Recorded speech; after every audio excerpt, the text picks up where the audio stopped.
continued to work together. I know a lot of people in the public thought folks had given up. They thought this was over. Well, yeah, because it was like within days, the other ones had got caught, even up to Massey. That took a while, but Groves took a while. Yes, there are people that escape and then they get them right away, but then there are exceptions that may take a while or may never be able to be found. And it seemed that Groves was the exception. So it's not, well, I hadn't given up. I just forgot about the case. So, I just want you to all to understand that the children in this family who play sports in that park in the lower ninth ward have not been able to go out there during all of this time. Their lives have been shut down out of fear because they didn't know where this man was. And the men and women of these different agencies have given them their lives back. so that's the victim's family where the crime that he did on Mardi Gras Day when he took out two people.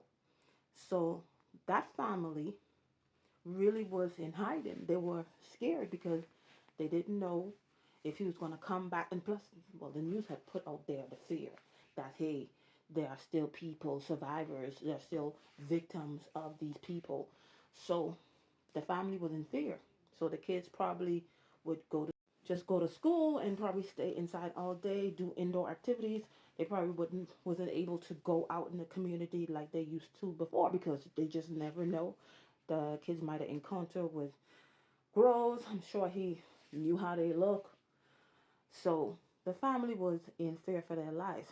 And all of these agencies got together to round him up. I mean, it was a lot of agency.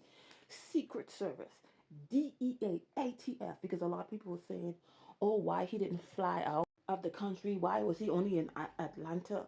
Well, had he been there, he would have got caught because all those secret services came together.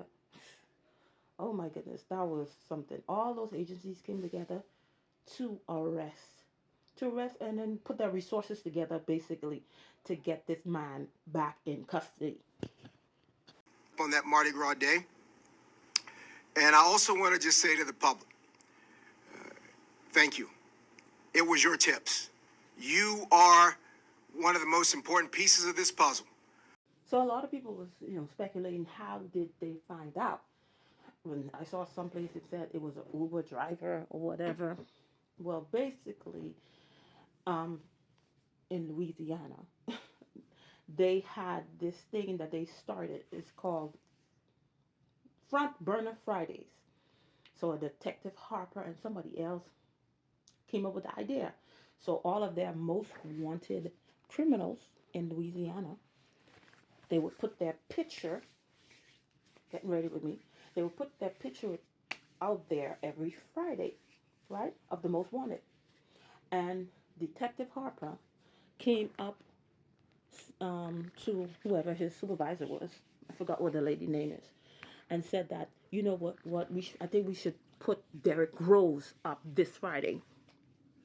Now he probably had some type of intuition about that because I'm sure they have gotten because they said they had gotten a lot of tips, like thousands of tips, and even with Derrick Groves, they had gotten even more than that. He could have easily said, "Hey, man, we've been looking all this time. Nothing has happened. All these tips, nothing has came through. Nothing is credible." He could have talked himself out of his intuition, and that's why a lot of people get in a lot of trouble. They talk themselves out of their intuition most of the time, which sometimes will save your life or open a door. But Detective Harper didn't.